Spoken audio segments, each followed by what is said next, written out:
9월 25일부터 27일 추석을 앞두고 처음으로 2박 3일 여행을 시작했다. 공항 갈 때 처음으로 버스를 타고 가게 되었는데 예전에 환전해 두었던 대만 돈을 갖고 가야 해서 본가에 들렸다 가는 길이다. 토요일 점심에 버스가 가득 차 있어서 공항에도 사람들이 많을 줄 알았으나 막상 가보니 비수기라 그런지 주말인데도 사람이 적었다. 어차피 1층 가서 타야 돼. 이번에도 역시 효놈이라 혼자 여행을 출발했다. 항공권 가격 얘기하면서 엄마의 여권 생성을 설득했다.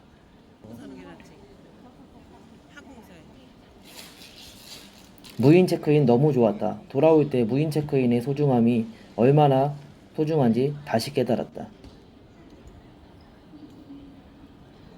출국 심사까지 다 해서 5에서 10분 정도 걸린 것 같았는데 주말에 원래 이렇게 사람이 적은 것인지 의아했다. 7, 8분 만에 출국 심사를 마친 후 면세점 거리로 들어섰다. 안에도 사람은 많지 않았다. 해외 다녀온 지 100일 정도밖에 안 돼서 그런지 셔틀 열차 타러 가는 게 어제 온 것처럼 매우 친숙했다.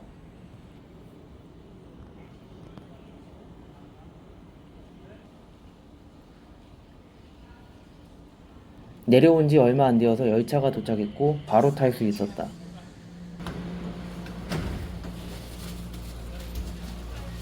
이 길이 너무 익숙해서 장난 안 하고 진짜 어제 왔었던 느낌이었다. 올라가는 것도 너무나 익숙한 길이어서 그런지 2등으로 올라갈 수 있었다. 근데 올라가면서 진짜 사람 굉장히 없었다.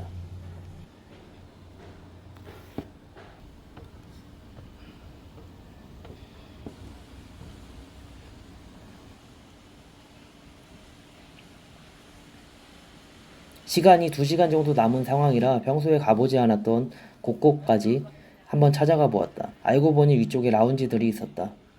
밖에서 가격이 나와 있지 않아 라운지 가격을 네이버에 검색해 보니 4만원 돈 하는지라 바로 포기하고 넘어갔다. 올라와 보니 침대도 있고 휴식 공간도 있고 나름 괜찮았다. 게이트가 알고 보니 제일 끝에 있는 게이트라서 이렇게 멀리까지 온 건 처음이었다. 정말 무계획으로 전날 점심에 티켓을 샀던지라 앉아서 숙소 알아보고 환전하고 보험 들다 보니 2시간이 후딱 지나가 버렸다. 대만 정말 간절했고 가오슝도 좋았지만 추석 때 못 간 점이랑 타이베이로 출입국 못한 점이 매우 아쉬웠다. 돈 많이 벌어서 명절에도 가고 싶다. TA 항공사 특성인지 아니면 이날만 그런 건지 대기 시간이 이전보다 좀 길었다. 전산에 문제가 있었나 본데 대신 자리가 약간 꿀이었다. 창가 자리가 아니어서 좀 아쉽긴 했으나 출입구 다음 좌석이라 약간 선방한 느낌이었다. 6월에 탔던 진에어보다 굉장히 넓었던 느낌이었다. 비행시간이 3시간 이하였는데 생각보다 가오슝에 일찍 도착해서 스타트가 굉장히 좋다고 생각했다. 출입구 다음 좌석인 점을 적극 활용해서 순식간에 기내에서 탈출했다. 앞에 스님이 앉으셨는데 비행기 탄 스님은 처음 봤다. 아시아 최대의 불광사가 있어서 그런가 스님들의 출입국이 잦은 것 같았다. 대만의 관광지, 유명 장소들이 공항의 양 벽면을 쌓고 있었는데 아쉬웠던 게 타이베이 위주였다.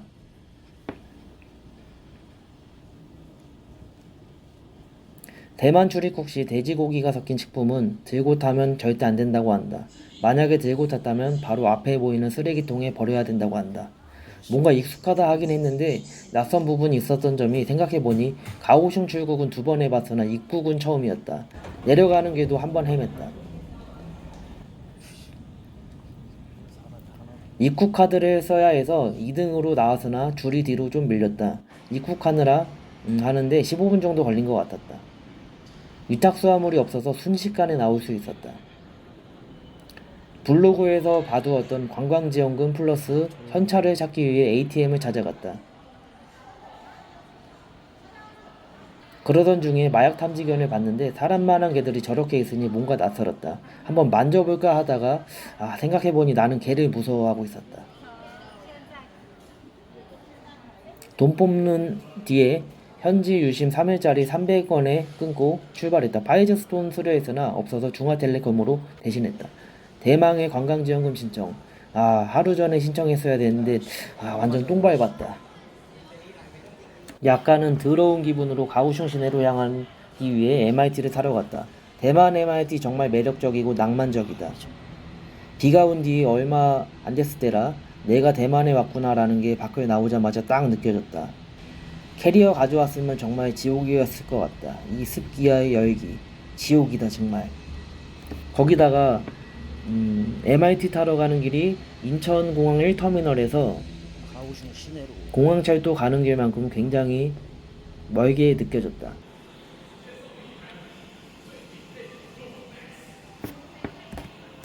약간 부산이랑 비슷한 게 전철 호선이 많지 않았고 짧았다.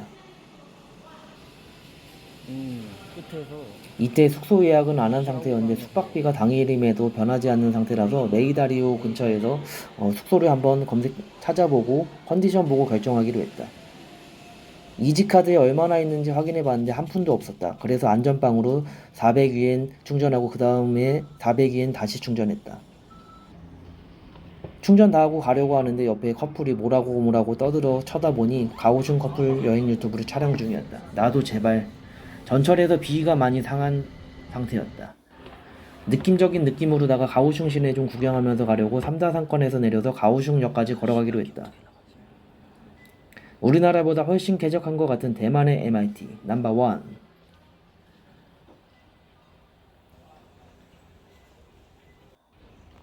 의도한 건 아니지만 내리자마자 가오슝의 랜드마크 85 스카이타워가 딱 근데 생기가 없는 게 뭔가 심상치 않았다. 하마터면 비 맞을 뻔했는데 럭키가이. 입국 때도 그렇고 집에 갈 때도 그렇고 내가 공항에 있을 때만 비가 왔다. 역시 해외에 오면 고질점. 갤럭시가 그런지 아니면 폰이 그런 건지 구글 맵이 항상 방향을 찾지 못한다. 5분 정도 방향을 헤맸다. 유바이크 정말 싸고 좋았는데 처음부터 탈 생각은 왜 안 했었을까? 가오슝 뭔가 생기가 없었다. 3다상권 플러스 스카이타워 근처면 제일 번화가인데도 막상 길을 10분 이상 걸어봤는데도 사람이 별로 없었다. 현재 시각 4시경이었다.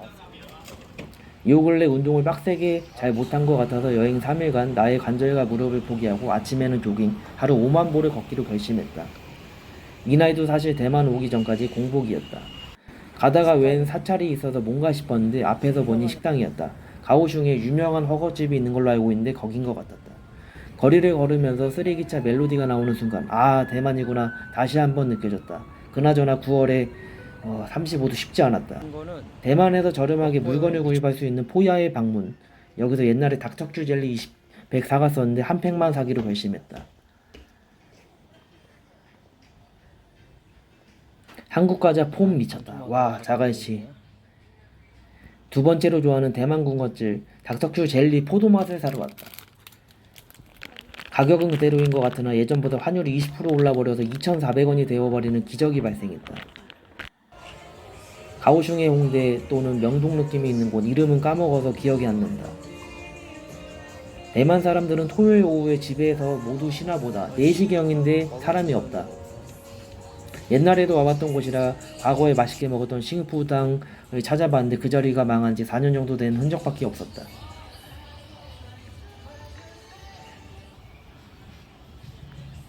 옛날에는 보이지 않았던 탕후루가 굉장히 많이 보였고 굉장히 맛없어 보여서 전혀 식욕이 생기지 않았다. 건너편에 보이는 야끼니쿠 무한리필도 한번 가보려 했다가 이번 여행에서는 무한리필 대신에 여러 음식을 한번 맛보기로 결심했다. 우리나라에서는 보지 못했던 컨셉의 가게들이 많았다. AV 엑스포도 하는 걸 보면 대만 문화는 정말 선진국인 것 같다. 가오슝에 사람이 없어서 사람 보는 재미는 좀 적지만 사진빨은 정말 오지게 받는 도시인 것 같다. 대신 공기가 너무 더럽다. 눈이 매우 아프다. 건너편에 있는 공원은 약간 서울의 보라매 공원, 한강공원 포지션인 것 같은데 버스킹도 하고 낭만이 넘치는 그런 공원이었다. 앞에 보이는 카페는 허거와 식사를 같이 파는 레전드 카페이다. 뭔가 역삼에 많을 것 같은 그런 느낌. 뭔가 짬뽕된 것 같은 도시의 느낌인데 아쉬운 점이 한두 가지가 아니었다. 대만 하면 버블티인데 타이베이보다 버블티 가게가 적어 아쉬운 가오슝. 특히 과일 음료는 코코가 짱인데 없어서 매우 아쉬웠다. 식당 버블티 먹으려다 꿀젤리 음료 픽해서 62엔 젤리 정말 많았다. 공복 플러스 35도 날씨에도 1시간 걸어다니는 상태라 너무 힘들어서 개꿀 맛이었다. 거기다가 한국보다 건더기 양이 3배 정도였다. 마지막 날에 한 번 더 가서 워터멜론 이상한 음료 샀었는데 이건 한 번 더 먹을 거 그랬다. 당분은 25%. 대만은 쓰레기차가 주기적으로 돌아다녀서 쓰레기차가 왔을 때만 쓰레기 버리는 게 가능한데 거리가 깨끗한 이유인 것 같기도 하다. 냄새는 많이 난다. 조식 가게에서도 파는 만주인데 다음날 조식 식당에서 먹어봤는데 내 취향은 아니다. 고민 끝에 마지막 대만 방문 때 갔었던 트리플 G 호스텔로 갔는데 건물이 기억은 나는데 몇 층인지 기억이 안 났다. 아고다에서 주소는 나오는데 층수가 나오지 않아서 네이버 블로그를 보고 입성. 아직 예약을 안 해 현장에서 가격을 보고 하려 했으나 어플이 훨씬 쌌다. 가오슝의 2대 야시장 리우어 야시장 출격. 아직까지는 적응이 안 되어서 식욕이 전원하지 않았다. 익숙한 음식이 없다. 현지 시간 6시 30분쯤이었는데 아직 사람들이 많지 않았다. 더 늦은 시간에 숙소 들어가기 전에도 또 가봤었는데 그때도 똑같았다. 이번 여행에서 느낀 점은 원래는 삼촌이나 부모님이랑 같이 오려 했으나 같이 왔었다면 쌍욕을 먹을 것 같은 느낌이었다. 어른들 모셔서 처음 가는 해외여행은 일본이 최고인 것 같다. 그래서 돌아가서 11월이나 1, 2월쯤에 일본 가게 준비하시라고 했다. 한 바퀴 돌아봤는데 야시장은 쉽지 않았다. 4년 사이에 관광객이 많이 줄어서 그런가 현지인 중심으로 싹 바뀌어 있었다.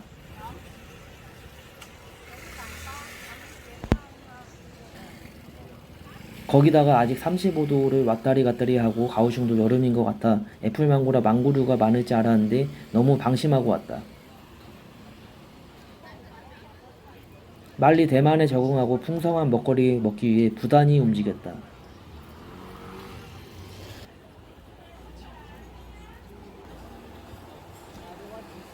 뭔가 잘못된 마시멜로 아이스크림, 저건 태운 거다.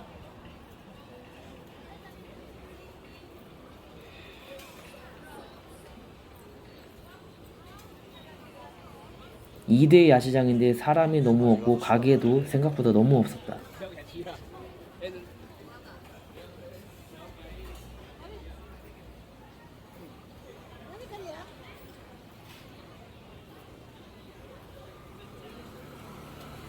그래서 한국 사람들 몇몇 봤었는데 집에 올 때 모두 같은 비행기였다.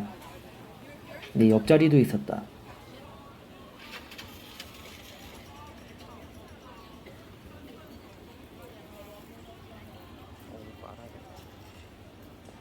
리우어에서 맛있었던 음식은 아무래도 철판 볶음밥 하나였던 것 같은데 다음날 먹어서 한 번만 먹었던 게 매우 아쉬웠다.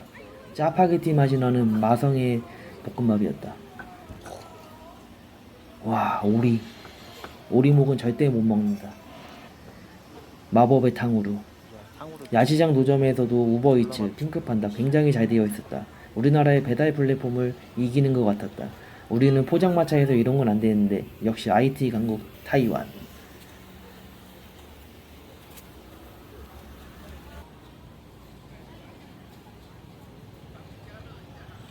타투 스티커도 종종 보였다.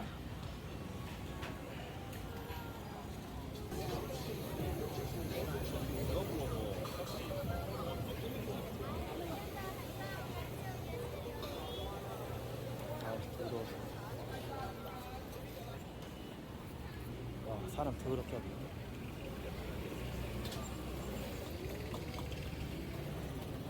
다니다가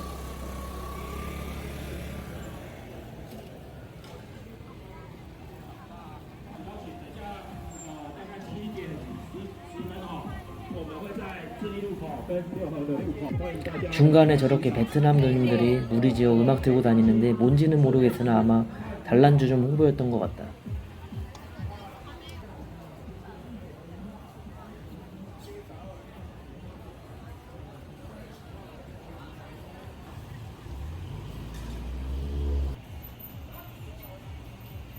리우어 야시장 건너편에는 외국인들이 음식 말고 상점을 열어 공예품이나 식품 등을 팔고 있었다.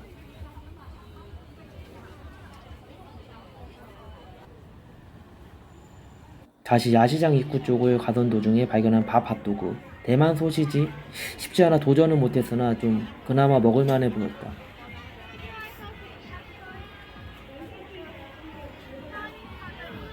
시내 구경 좀 하면서 루이펑 야시장으로 가려고 가오슝역으로 향해 버스를 타기로 결정했다.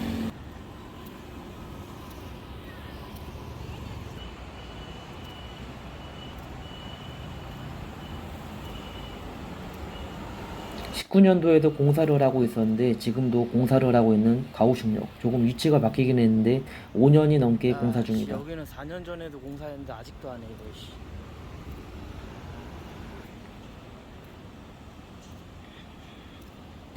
역시 친일, 익숙한 요시노야. 일본에서 많이 먹어서 패스. 요시노야 존나 비싸. 버스를 타고 가본 적은 없는데 버스 타고 루이펑 야시장으로 출발해보기로 결정. 쇼트 영상으로 만들어뒀지만 버스를 타면서 기사님께 중국어와 영어를 배울 수 있었다. 과외비는 따로 챙겨드리지 않았다. 가오슝 최대 야시장 루이펑 야시장 근처 도착. 전철을 타고 왔으면 2역에서 내렸을 것이다. 루이펑 야시장에 오기 전까지 사람 구경 제대로 못했었는데 역시 최대 야시장은 뭔가 다르구나 라는 점을 몸으로 체감할 수 있었다. 사람 먹으면 역시 야시장 하면 오락. 게임이 제맛이지. 아직까지 대만 향기가 적응이 안 되어 먹을 것은 전혀 생각조차 나지 않는다. 야시장을 돌아다니면서 본 것인데 대만은 문진쟁이 형들이 보통 바싹 야유어 있다. 추천 한 번씩 해주세요. 역시 한류가 장난이 아니다. 탕후루, 핫도그, 떡볶이 등 다양했는데 크게 땡기는 비주얼은 아니어서 특히 탕후루 맛 더럽게 없게 생겼다. 낮에 안 움직이는 나라인데 밤에 유흥이 없고. 최대 규모라지만 절대적인 크기가 큰 게 아니라 좁은 골목만 매우 많았다. 흐린 야시장 갔다가 온 사람이라면 매우 실망할 정도이다. 떡볶이 집에서 고문당하고 있는 귀여운 강아지도 보였다. 한번 만져보고 싶기도 했으나 나는 개를 무서워한다. 저녁 8시까지 고작 먹은 게 꿀젤리가 들어간 음료를 제외하고 없었다. 그렇게 나는 대만에서의 만족할 만한 첫 끼를 찾아 가오슝 시내를 휘젓기 시작했다. 다시 리우어 야시장으로 돌아가던 중인데 길을 가다가 월드짐 발견. 월드짐 한번 가보고 싶긴 한데 2박 3일 여행에서 3만원 일일권은 너무 비싸고 아깝다. 우리나라 그 최고 좋은데 그런 일일권이랑 똑같단 말이야. 유바이크를 이때 한번 타보려 했으나 잘 안되어서 첫째 날은 패스했다. 대신 네이버 카페에 문의글을 남겼고 다음날 저녁과 마지막 날에는 유용하게 잘 탈 수 있었다. 얼타다가 다시 거리 구경하면서 리우어로 향했다. 가다가 신기한 볼거리도 있었다. 처음에는 이 친구들이 불쇼를 하는 줄 알았는데 형광봉이었고 그 다음에는 틱톡 찍는 줄 알았는데 가로로 촬영하고 있더라. 그래도 틱톡인가? 저런 거는 보통 세로로 해가지고 틱톡으로 많이 하는. 대만에서 처음 보는 것 같은 대형 교회도 있었다. 조금 구경하다가 떨어진 체력 때문에 전철 타고 리우어로 향했다. 메이다리오역에 내렸는데 진짜 사진빨은 죽이게 받는 전철역이다. 실제로 보면 저 정도는 아닌데 가오슝이란 도시 진짜 사진빨이 죽이는 도시였다.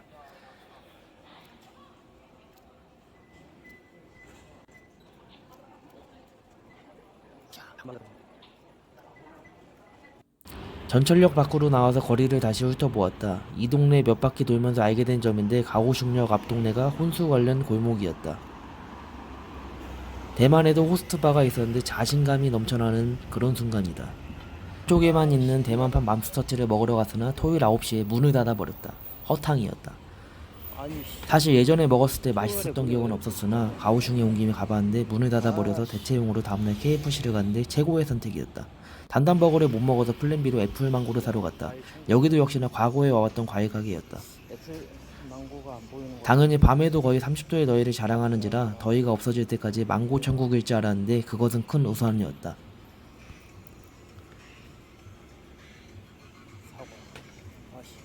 아쉬운 대로 가격은 비싸지만 크기는 작은 애플망고를 사들고 가기로 결정했다. 얼마나 단지 꼭지 쪽에 개미가 바글바글해서 없는 거 찾는데 상당히 애먹었다.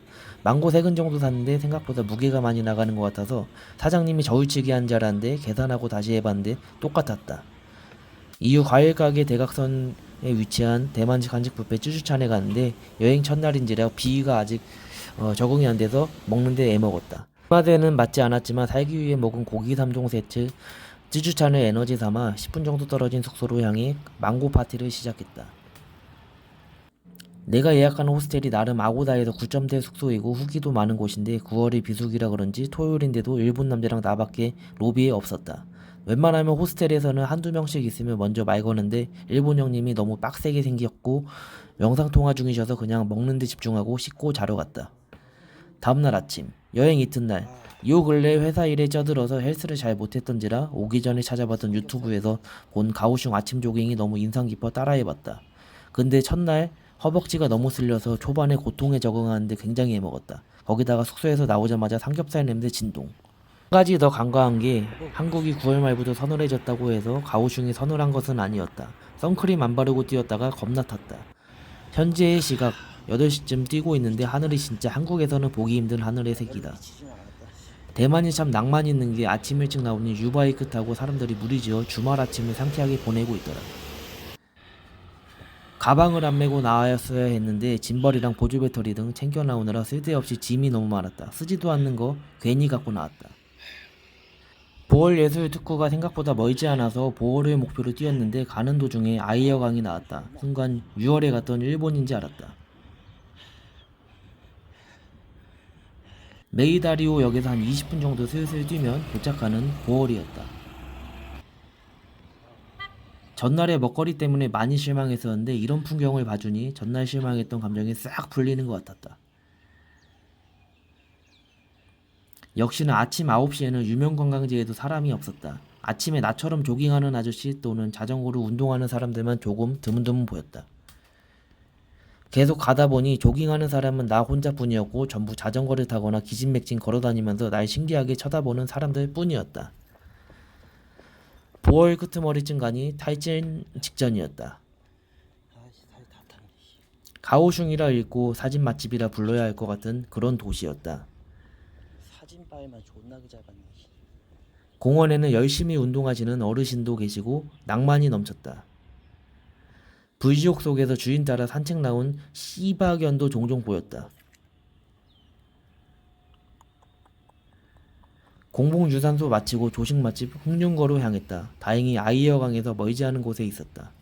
나온 지 40분 만에 온몸이 땀 범벅 그리고 샤워쇼를 한 그런 느낌이었다. 거리와 하늘을 보면 외국이 왔구나라는 게 실감이 가는 그런 풍경과 색감이었다. 흑룡거 가는 길에 맞이한 또 다른 조식가게, 대만말로 존마탱인가 JST였다. 저렴한 것 같으면서도 과거보다 환율이 많이 올라있는 상태라 그냥 한국이랑 비슷해 보이는 가격이었다.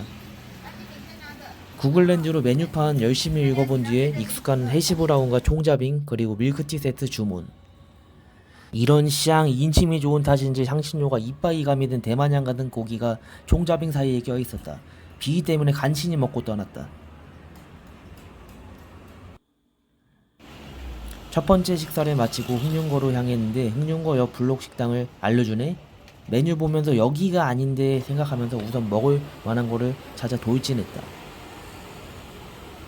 우선 이 집이 만두 그리고 요우티아오는 더 맛있었던 것 같다.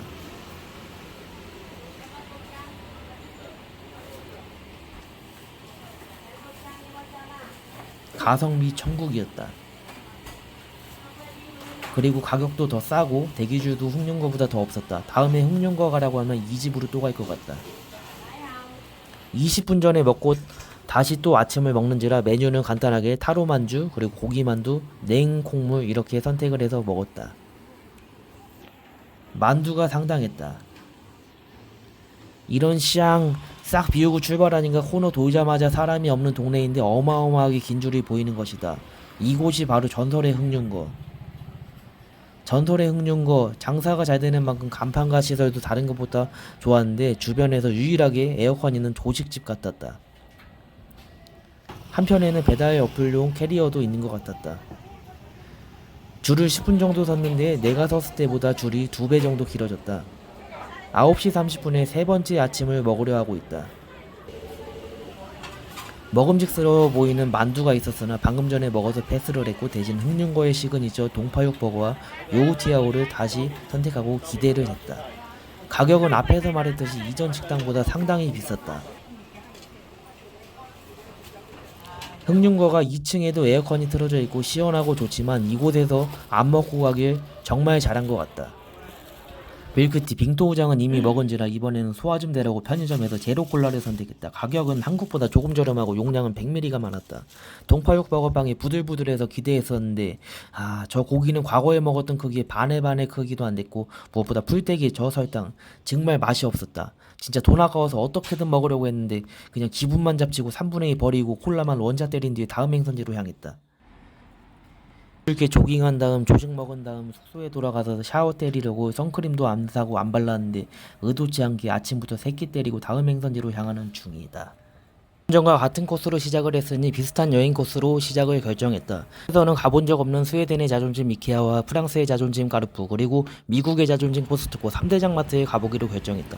거리가 그리 멀지 않아 걸어가던 중인데 대만 사람들 아침 참 잘 챙겨 먹는 것 같다. 브런치 먹으러 이렇게 줄을 서 있는 거 처음 본다. 낭만적이다. 다시 발길 따라 가는 중인데 이케아 가는 길에 랜드마크 85 스카이타워가 있어 한번 둘러보기로 결정했다. 왕년 대만 여행 때는 하루에 버블티 3잔씩 먹었었는데 아침에만 음료를 석 잔이나 먹은 상황이라 어렵게 발견한 최애 우스르 안에 그냥 지나칠 수밖에 없었다. 나중에 먹었는데 가오슝은 메뉴가 적어 섭섭했다. 드디어 랜드마크 85 스카이타워 도착. 1층에 옥보단에 나오던 산호초 등 보석 파는 백화점이었는데 폐업딱지가 딱 붙어있다. 대만에서 두 번째로 높은 빌딩이자 가오슝의 심장 상징인데 이렇게 망할 줄은 몰랐다. 옷이 싹 다 망해버렸어. 안에 사람인 줄 알았는데 나였네. 여러 방면에 문이 있어서 백화점 외에 다른 방향 문도 향해 봤는데 85타워는 참고로 호텔과 백화점, 전망대가 같이 있는 건물이다. 클럽 램프 방향 다른 문으로 들어가 보니 왠지 인천 부평에 있는 월세 1000에 60짜리 오피스텔 느낌이 물씬 나는 느낌이었다. 나름 로비에는 과거의 영광 전성기 시절의 사진들이 덕지덕지 붙어 있었다. 가오슝 경제 정말 망해버린 건지 걱정하다 다시 이케아로 출발했다. 85타워에서 걸어서 10분 거리에 이케아가 있다. 가는 거리 정말 멋졌다. 건물의 한쪽에 한문으로 이케아가 써져 있어서 짜발이 아니냐고 하는데 안쪽에 영문으로 써져 있었고 이케아 찐통이 맞다. 아침 8시에 나와서 아직까지 사람 10명 이상 모여있는 곳은 흑윤거밖에 없었는데 이곳에 글로벌 유통 3대장이 몰려 있었다. 진퉁 이케아가 맞는지 입구가 뭔지 짜발이 느낌이 났다. 야외 온도가 33도인데 에어컨 나오는 이케아에 들어오니 무브투 해본 느낌으로다가 천국을 살짝 맛볼 수 있었다. 이케아는 배달 안 해주는 것 같은데 이 소파 사람들이 어떻게 가져가는지 궁금했다. 가성비 천국이라고 하는데 왜 비싸게 느껴지는 것일까? 집 앞에 침대, 화장품, 장롱, 책상, 의자 해서 120에 팔아서 그런가? 대충 대만에 넘어온 스웨덴 목재 냄새 슬며시 맡은 다음에 최대의 관심사인 스웨디시 푸드 구경하러 넘어왔다. 유럽산이라 그런가 가격이 생각보다 좀 높았던 것 같지만 참고로 대만의 대졸 조임은 환율이 올랐어도 150만원 언더이다. 이케아 내에서도 스웨덴식 식사 풍습이 있는지 궁금했다. 스웨덴식 식사 풍습은 친구가 놀러오면 친구 버리고 가족끼리 식사하는 풍습이다.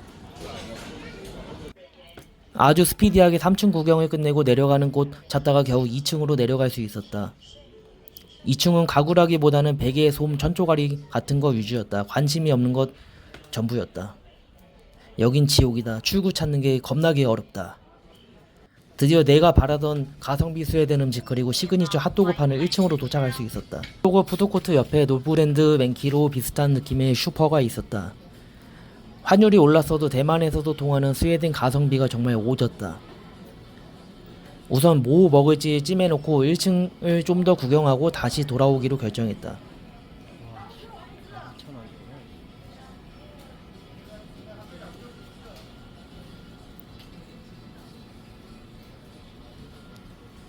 1층의 전반적인 느낌은 3층에서 안 팔리던 걸 2층으로 내렸는데 2층에서도 안 팔려서 재고창고 또는 쓰레기장 가기 전에 마지막 더리로 둔 것 같은 마지막 종착지 같은 느낌의 매장이었다.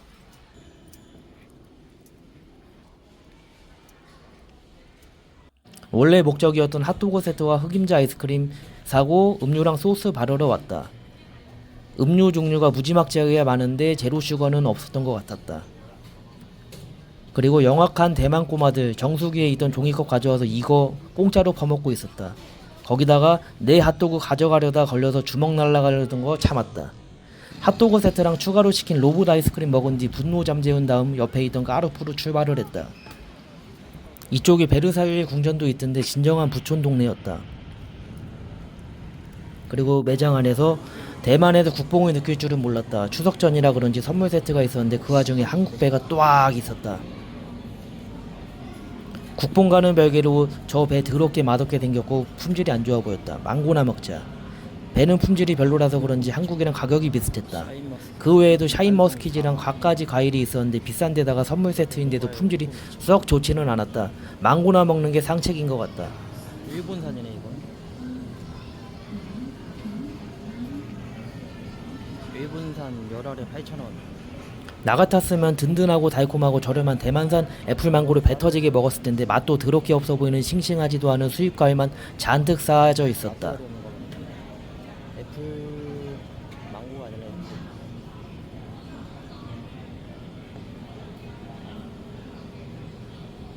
뉴질랜드. 그리고 정말 희한한 게 사람들이 대만에 놀러 왔으면 대만 음식 그리고 중국 정통 요리 이런 걸 먹어야 하는데 죄다 연어회, 초밥, 뉴질랜드 납작 복숭아 이딴 걸 추천한다. 한마디로 대만이 미식의 나라가 아니라는 거지.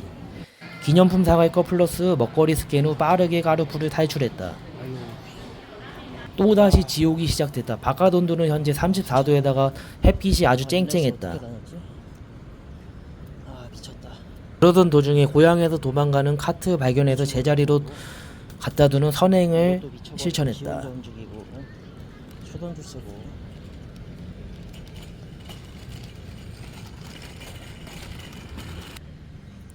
대각선에 있는 코스트코로 렛츠고. 빨간불이 저렇게 시간이 나오니까 여기 신호등이 없네.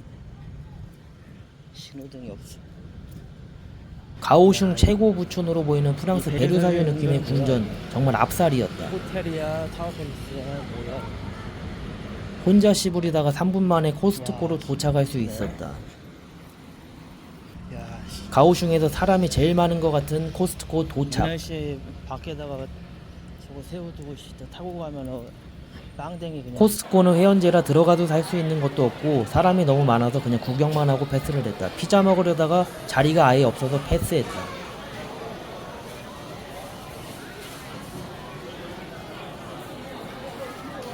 루이평 야시장보다 사람이 많은 곳 처음 봤다. 현재 시각 11시. 우리나라 주말마트 같네요. 사람 이렇게 많은 거 아직 처음 보네. 이왕 가버리는 거 무조건 간다. 그리고 끝까지 간다 컨셉으로다가 드림몰까지 걸어서 출발했다. 드림몰 앞 도착. 무슨 행사하는지 사람이 굉장히 붐볐다.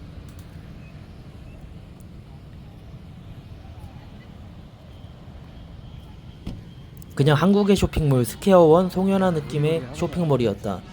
진짜 한국 같았다. 뭔가 서울에는 없지만 경기도 외곽에 많을 것 같은 그런 다중복합시설 그런 느낌이었다. 높이도 상당하고 공간도 상당했다.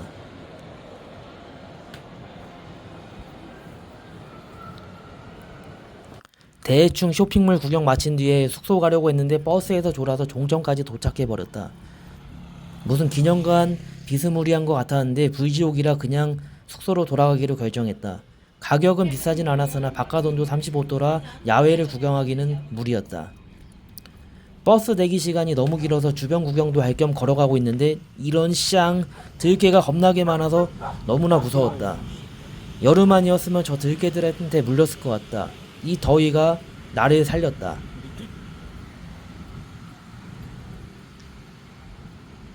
어이씨 들게 왜 이렇게 많아 여기. 드디어 4년 만에 대만 버블티 영접, 우수란 영접, 가성비 역시 오졌다. 버블티 라지 사이즈 한 잔이 단돈 1,000원. 어제 숙소 걸어가던 길에 있던 버나가 맥도날드에서 백더블 도전. 사람도 많은데 키오스크 주문도 무지하게 불편하고 이지카드도 되지 않았다. 맥더블 바이세트 먹은 뒤 에너지 충전. 새길 따라 갑자기 특화 야시장 발견. 정말 볼 게 없던 거리였다. 먹을 것도 없는 거리.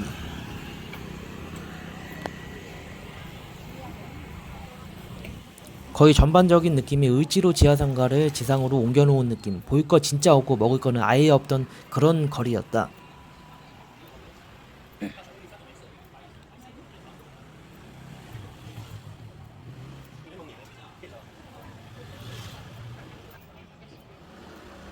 해 떠 있는 동안에 할 수 있는 건 다 한 것 같아서 7시간 만에 리우어 야시장 앞으로 컴백.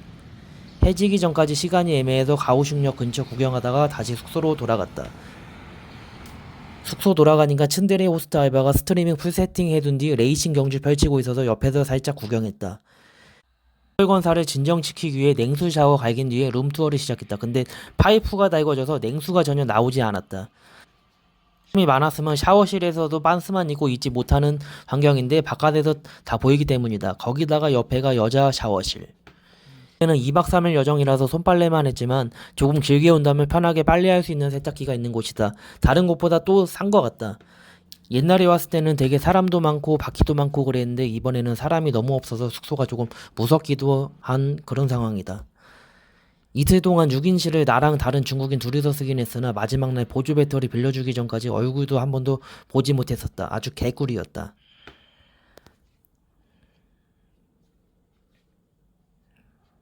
트리플 G 호스텔이 자는 공간은 조금 불편할지 몰라도 공용 공간이 너무 잘 돼 있고 미려도역에서 제일 가까운 숙소라 버릴 수 없는 계륵 같은 숙소이다. 근데 이번에 좀 아쉬웠던 게 사람이 없어서 그런지 조식 서비스가 없었다. 그리고 정수기에서 냉수가 잘 나오지 않았다.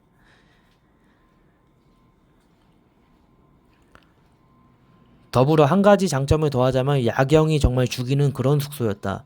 이런 곳이 단돈 2만원. 힘들었던 주간 일정을 마무리하고 야간 시작. 저녁을 먹어야 하는지라 최단거리에 있는 리우어 야시장으로 다시 돌격. 메이다리오 옆에 노포가 좀 있는데 비가 약간 내가 도전하기에는 아직 무리였다. 트리플 G 호스텔 정말 위치상으로는 최고였다. 가성비를 따진다면 이곳으로 다시 결정할 것 같다.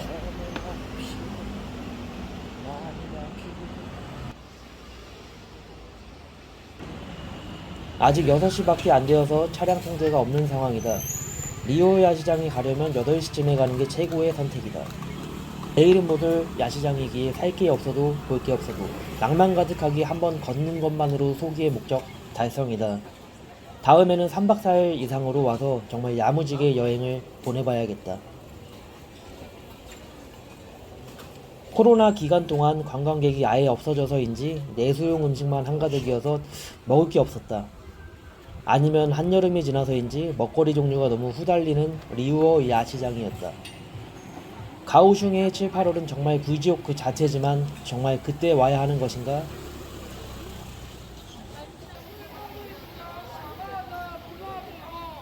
옛날에는 지자체별로 야시장도 많이 활성화되어 있었는데 야시장은커녕 백종원의 골목식당도 폐업하는 상황인지라 이제는 보기가 어렵다.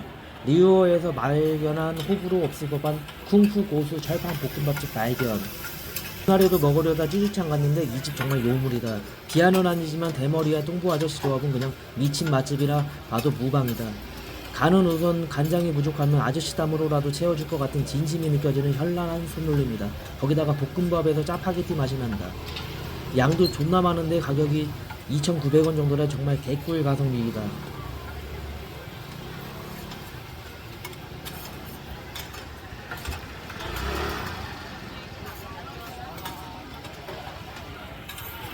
현란한 손놀림을 구경하고 야시장 한 바퀴 돈 다음 아이어강으로 향하기로 결정했다.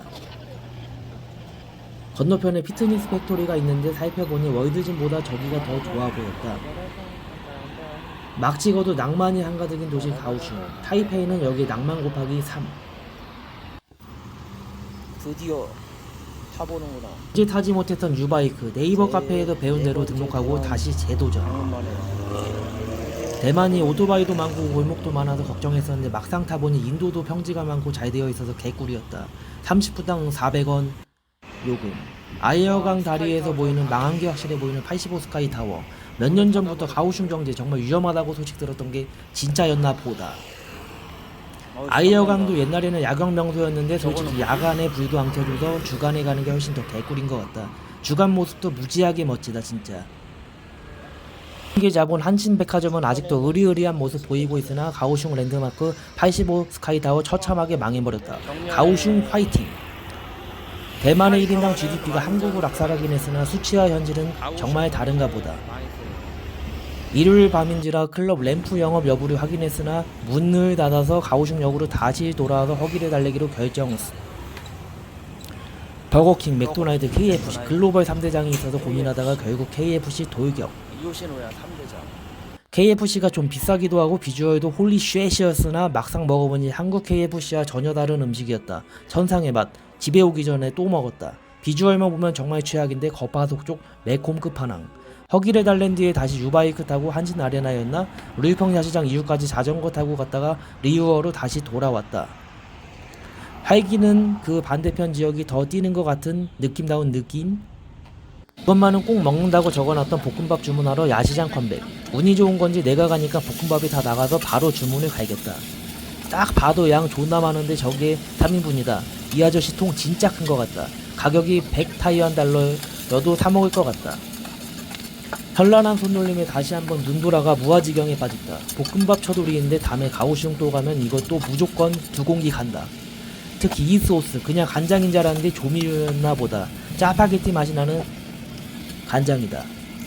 짜파게티 맛이 나는 마성의 볶음밥. 대만쌀의 품질이 굉장히 형편없는데 이 정도의 식감과 맛, 뚱보 아저씨의 실력이 가늠이 가는 훌륭한 맛이었다.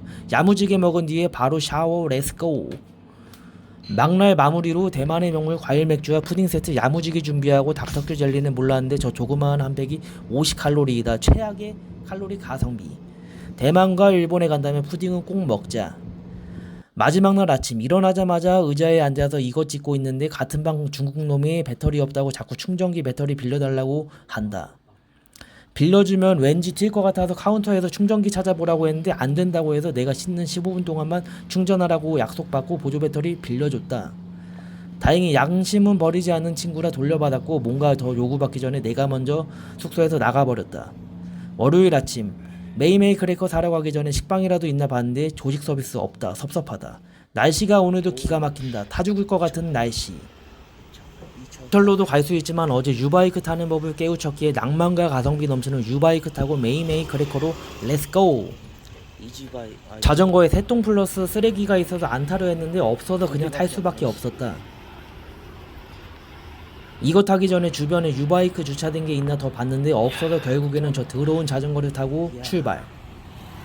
마지막 날의 가오슝 아침하늘. 진짜 미쳐버렸다. 낭만이 한가득 가오슝의 시내. 상상을 초월하네. 새똥 바이크 출격. 메이다리오역 근처에서 빌딩 숲이 좀 있던데 출근하는 사람들은 하나도 안 보이네.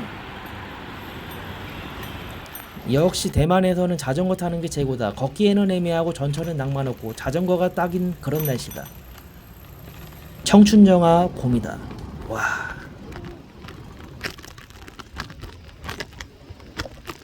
대만 오면 꼭 자전거 타자 제발.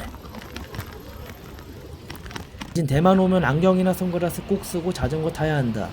미세먼지가 한국보다 심해서 눈 주변이 가려워서 2주 동안 개고생했다. 30분 정도 슬슬 자전거 타고 여유와 낭만 즐기면서 메이메이 크래커 주변 도착. 아침인데도 한산해서 크게 부담 갖지 않고 자전거 탈 수 있었다. 전속력으로 메이메이 크래커 돌격. 여기 말고 다른 가게도 있는지 모르겠으나 집에 갈 때 누가 크래커는 처음 사본다. 내 페이보릿은 유키 망고 젤리였다. 30분 만에 메이메이 크래커 도착. 4년 전에는 오후 1시에 갔다가 문 닫아서 이날은 아침 9시에 도착. 호텔에서는 배달 주문도 된다고 블로그에서 봤으나 체주에선 가게에 직접 와서 사게 된다. 가격은 가성비 굿. 기념품으로 딱인 것 같다. 사장님 모자가 운영하고 계시는데 딱 3개가 잡혀있고 간결해서 주문이 일사천리다. 거기다가 포장이랑 벌크랑 가격 차이가 별로 없어서 마음에 드는 거 초이스. 한 봉다리 사들고 다시 왔던 길로 렛츠고. 날씨가 아직도 죽인다. 나를 죽인다. 가던 길에 마지막 조식 사 먹으려다 안 땡겨서 그냥 패스. 한뭉텅이에 누가 크래커와 체크아웃 시간 전에 침대 정리한 뒤에 내 짐은 카운터에 맡겨둔 뒤 티진섬의 망고 빙수 먹으러 다시 나왔다.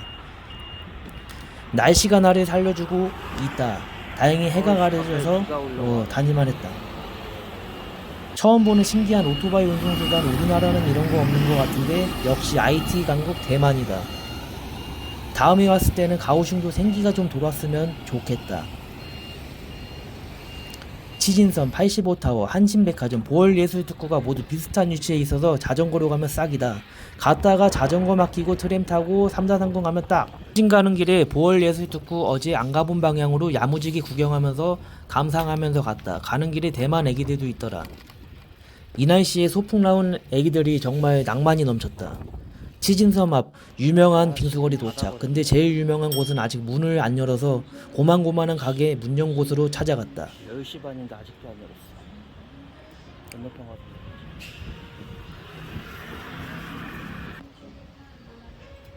일본인 친구들이 빙수 먹고 있길래 나도 들어가서 맹고우바우빙 이끄어 구다사이 외쳤다. 3,000원으로 누릴 수 있는 최고의 행복인 것 같다. 망고빙수 정말 미쳤다. 망고빙수로 얻은 님 원동력 삼아 치진섬으로 자전거 타고 다시 출발. 유바이크 정말 짱이었다. 방파제 쪽에 강태공들이 몰려있는데 여기 2시간만 있어도 타 죽을 것 같은 날씨였다. 대단하다. 태평양 클래스 정말 망망대해 미쳐버렸다. 저 멀리 망해버린 85 스카이타워와 보월, 가오슝항에 보이는 풍경 정말 미쳤다. 진정한 해양도시다. 나는 아직까지 정상적인 루트로 치진섬 못 가봤는데 역방향으로만 가봤다. 다음에는 진짜 제대로 가보고 싶다. 자전거로 무조건 한다.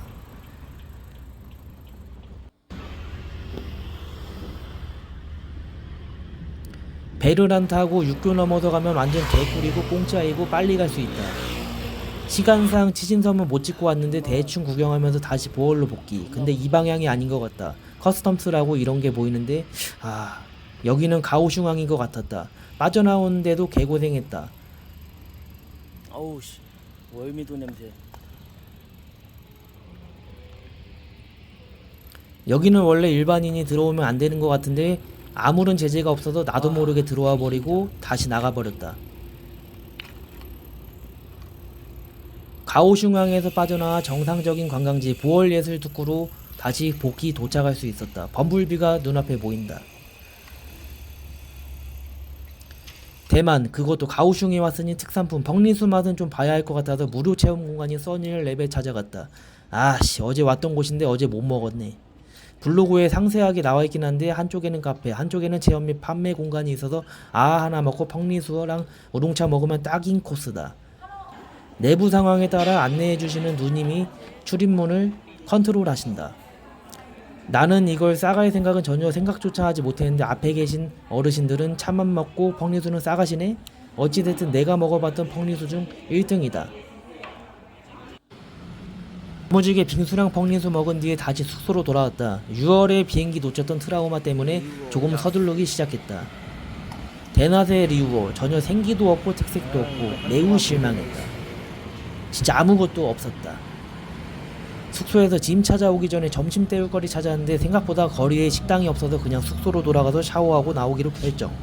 사진만 너무 잘. 한동안 못 올 해외, 가오슝, 대만 눈에 저장해두기로 결정. 샤워하고 짐 찾아서 점심으로 어제 감격받은 KFC 치킨 세트로 재탕 3탕 먹방을 시작했다. 어제보다 더 맛있었다. 길거리 치킨은 홀리쉣인데 KFC 우리나라도 이 정도만 됐으면 좋겠다. 진짜 닭의 매콤함과 겉바속촉 미친 맛이다. 근데 건너편에 앉은 남자가 날 자꾸 쳐다봐서 불편했다.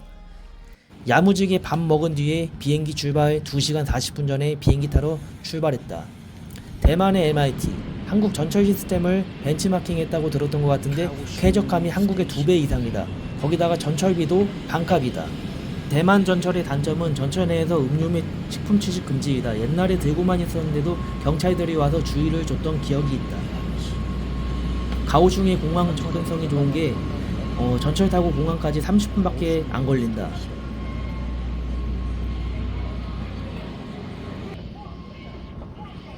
가오슝에서 마지막 만찬 역시 버블티이다. 춘수당 버블티가 아니라 아쉬웠지만 그래도 지하철 버블티치고 훌륭한 가성비였다. 전철에서는 안 먹고 공항에서 마무리했다.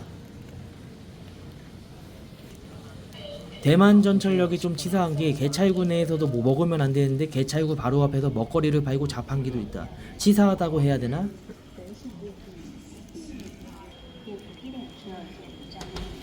2.3초 가오슝 여행의 말미. 항상 공항 가는 길이 제일 울적하다.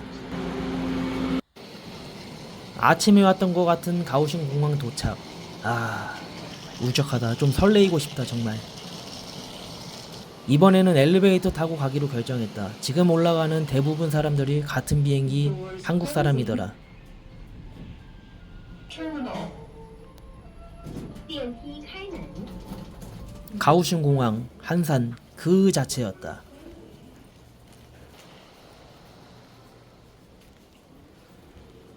버스를 타고 왔다면 이곳에 내렸겠으나 전철이라 아쉽게 다음에는 좀 더 서둘러서 버스 타고 와봐야겠다.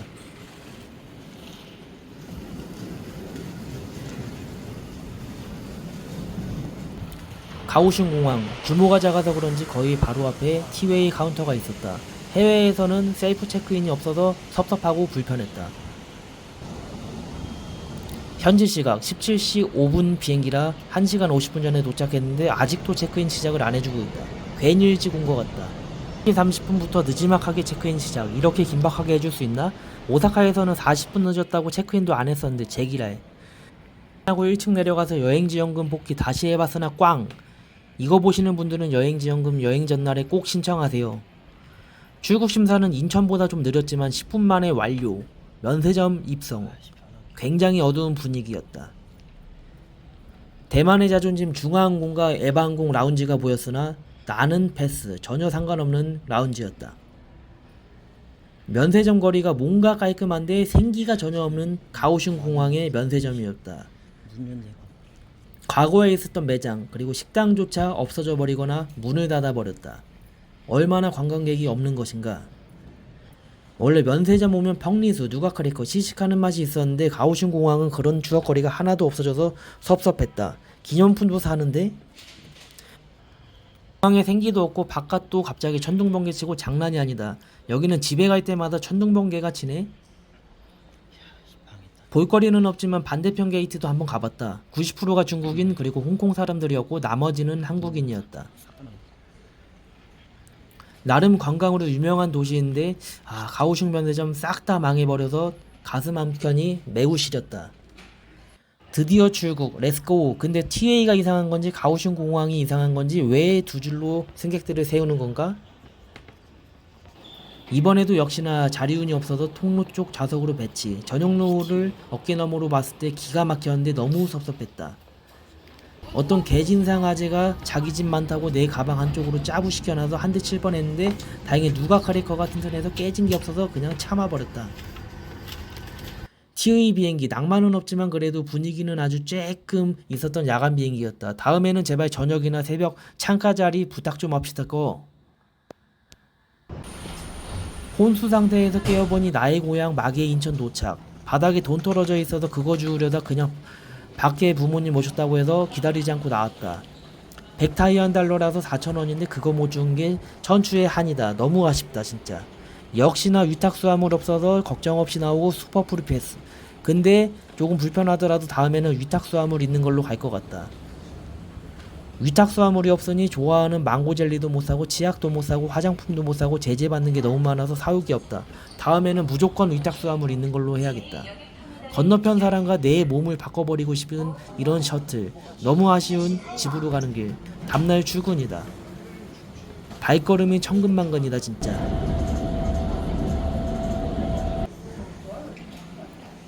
또다시 익숙한 곳 도착. 조만간 또 나오고 싶은 그런 셔틀이다.